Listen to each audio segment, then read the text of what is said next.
Bienvenue dans cette nouvelle édition du QG Weekend. Voici les titres. Au Niger, le président Mahamadou Issoufou continue sa campagne électorale. Candidat à sa propre succession, il s'est rendu à Torodi le 10 mars, un meeting tenu en vue du second tour de la présidentielle prévue le 20 mars 2016. En Guinée équatoriale, l'élection présidentielle se tiendra le 24 avril 2016. Le président Teodoro Obiang-Nguema Basogo a signé le 11 mars un décret convoquant le corps électoral.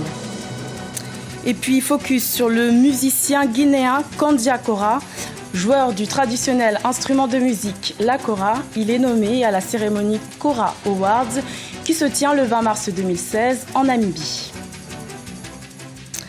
Au Niger, le président sortant Mahamadou Issoufou, candidat à sa propre succession, poursuit sa campagne électorale en vue du second tour de la présidentielle prévue le 20 mars 2016.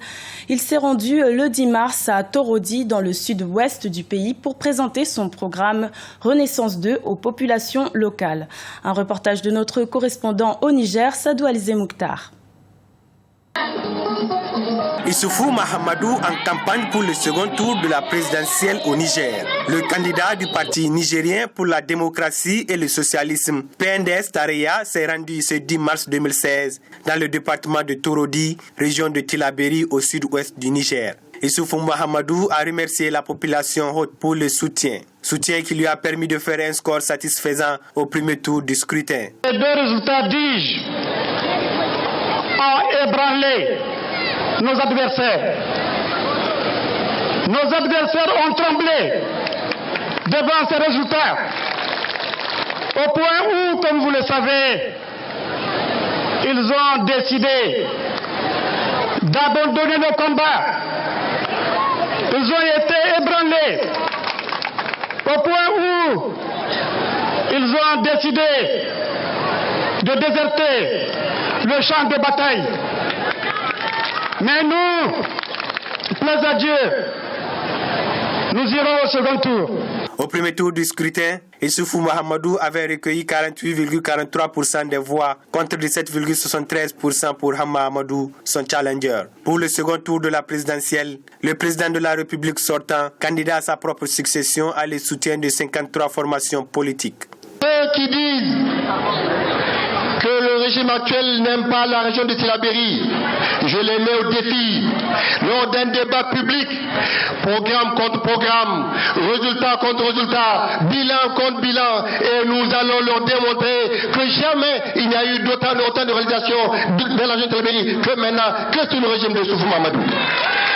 La coalition qui soutient le candidat Hama Amadou au second tour de la présidentielle a annoncé la suspension de sa participation au processus électoral. Elle dénonce un traitement inéquitable de son candidat par rapport au président sortant et son maintien à la prison de Filengue, à l'ouest du Niger. Le président équato-guinéen Teodoro Obiang-Nguema Basogo a signé vendredi 11 mars le décret convoquant l'élection présidentielle pour le 24 avril 2016, un décret approuvé par le Conseil des ministres. Les représentants des partis politiques de l'opposition se disent prêts à participer à ce processus électoral. Birama Saounera. En Guinée équatoriale, le calendrier électoral se précise. Le premier tour de l'élection présidentielle aura lieu le 24 avril 2016.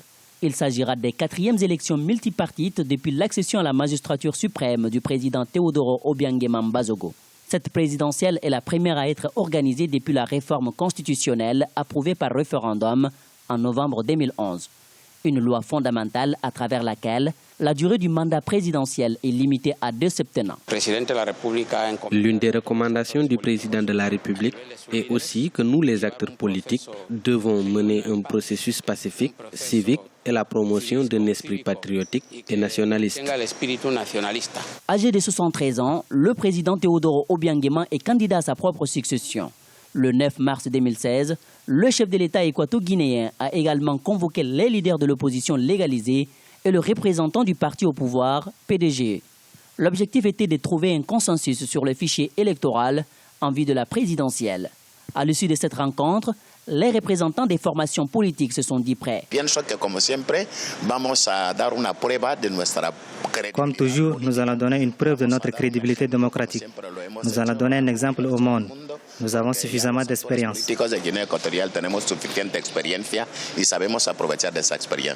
332 040 électeurs ont été inscrits sur les listes électorales du 15 janvier au 22 février 2016 pour participer aux prochaines élections. Face au président sortant, plusieurs opposants ont déjà fait part de leur ambition de déposer leur candidature à la présidentielle du 24 avril 2016. La campagne électorale ouverte depuis le 4 mars 2016 en République du Congo. Et parmi les 9 candidats en lice pour le scrutin présidentiel du 20 mars, il y a André Okombi Salissa. Pour convaincre son électorat, il a choisi de mettre l'accent sur les soins de santé. Un reportage de notre envoyé spécial au Congo, Deva Panzou. La direction de campagne du candidat à la présidentielle Okombi Salissa a offert des soins gratuits aux populations de Brazzaville en organisant un test de prélèvement du taux de glycémie et de tension ce 11 mars 2016. Une initiative saluée par les populations qui ont exprimé leur satisfaction. Nous les mamans, les jeunes surtout, qui n'ont rien à faire, qui n'ont pas de boulot, qui n'ont pas là où peut-être avoir 10 francs pour se dépister. Aujourd'hui, on est appelé à faire ces gestes-là. Vraiment, nous le remercions. Et si le bon Dieu pouvait encore le tenir jusqu'aux élections, qu'il va un peu plus loin, vraiment, ça serait une bonne chose parce que nous voulons un grand changement dans ce pays. Cette activité réalisée en marge de la campagne électorale a permis un rapprochement entre l'équipe d'Okombi Salissa et ses potentiels électeurs. La direction de campagne d'Okombi Salissa a choisi la glycémie parce que la vérification du taux de sucre est l'un des examens que les populations de Brazzaville privilégient dans les hôpitaux. Nous avions organisé le prélèvement, le taux de glycémie et de tension pour aider la population, pour pouvoir aider la population congolaise. Nous avons pensé que ce sont, disons, les éléments que nous prélevons en priorité, même lorsque nous arrivons à l'hôpital. Les organisateurs de ce test ont offert cette gratuité en cette période électorale parce qu'ils auraient constaté le risque de diabète chez plusieurs Congolais. En cette période de campagne électorale, cette action apparaît comme une opération de séduction. Et sachez qu'Africa 24 vous propose une émission spéciale consacrée à l'élection présidentielle congolaise ce samedi à partir de 19h30 GMT. La question du débat de ce jour est: quelle politique agricole pour une autosuffisance alimentaire au Congo? N'hésitez pas à participer et à envoyer votre point de vue à l'adresse suivante: congo2016@africa24tv.com. Gros plan sur l'artiste Sékou Kandia Kouyaté, aussi connu sous le nom de Kandia Kora. Reconnu pour sa musique joviale et énergique, il est nommé à la cérémonie Kowa Awards qui se tient le 20 mars 2016 en Namibie. Plus de détails dans ce reportage de notre correspondant en Guinée, Emmanuel Milimono. La musique mandingue fait chaque année de nouvelles révélations. Sori Kandia Kouyaté est l'un de ces prodiges. Né dans une famille de musiciennes, il s'est vite forgé une carrière grâce à sa belle voix et sa parfaite familiarité avec la kora, instrument traditionnel musical africain. Il construit son univers musical très moderne en jumelant à la fois sa kora et d'autres instruments pour produire des mélodies berceuses. Sa particularité est de pouvoir adopter les sons de la kora au rap et autres courants musicaux issus de la culture reggae par exemple. Je me suis inspiré de la musique traditionnelle que j'ai trouvée dans ma famille, vu que je viens d'une grande famille de griots. Et c'est là que j'ai appris la musique. Et comme chez nous les griots, la musique se transmet de génération en génération.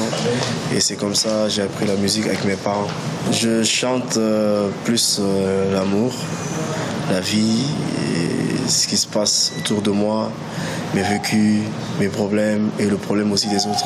Sori Kandia Kouyaté a commencé sa carrière par des collaborations avec des artistes de renom tels que Tiken Jah Fakoly, Alpha Blondy et d'autres grosses pointures de la musique africaine. Ses compositions tissent des passerelles entre la musique traditionnelle et la culture hip-hop en vogue au sein de la couche juvénile. L'artiste est nominé à l'édition 2016 de la Kora Awards où il va compétir aux côtés des grandes figures musicales du continent. Et les Kora pour moi c'est tout honneur. Ça me fait plaisir de participer en tant que jeune à mon âge et de voir que ma musique a dépassé les frontières. Parce qu'être nominé, ça veut dire que ta musique, elle est écoutée. Donc pour moi, c'est un grand plaisir. Et je serai là et j'espère que je reviendrai avec le prix pour mon pays parce que je peux représenter mon pays. Donc voilà, c'est une fierté pour moi.